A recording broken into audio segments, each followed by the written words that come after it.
انظروا جيدا، هذا الوحش الفولاذي الهائل يتحرك ببطء وكأنه كائن حي يدب على الأرض من تلقاء نفسه، والأكثر غرابة أنه قادر على الدوران حول محوره في مكانه بدقة مذهلة، ما يجعلك تتساءل: هل نبتت لهذا العملاق أرجل فعلا؟ الحقيقة مختلفة تماما، فهذا الجسم الضخم لا يتحرك وحده،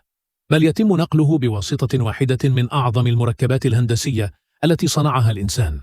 وتعرف باسم عربة النقل الوحدوية الثقيلة. هذه الآلة ليست مجرد ناقلة عادية، بل تعد تحفة هندسية خارقة، صممت خصيصا لنقل الأوزان العملاقة التي يستحيل على المركبات التقليدية تحريكها، سواء كانت حاملات طائرات أو غواصات ضخمة أو حتى مصانع كاملة. فهذه العربة قادرة على نقلها دون أي مبالغة، لكن السر الحقيقي وراء قوتها يكمن في تصميمها الوحدوي الذكي، فهي تتكون من وحدات مستقلة يمكن دمجها معا حسب الحاجة. إن لم تكف وحدة واحدة، يتم ربط وحدتين أو 4 أو حتى عشرات الوحدات معا طوليا أو عرضيا لتشكيل منصة عملاقة قادرة على حمل أوزان خيالية. ولأن العبقرية لا تتوقف هنا، فإن كل إطار مزود بنظام تعليق هيدروليكي ومحرك توجيه مستقل، ما يمنحها قدرات حركة مذهلة، فهي تستطيع السير جانبيا أو قطريا أو حتى الدوران في مكانها بدقة عالية، الأمر الذي يسمح لها بالعمل داخل أضيق المساحات وأكثرها تعقيدا.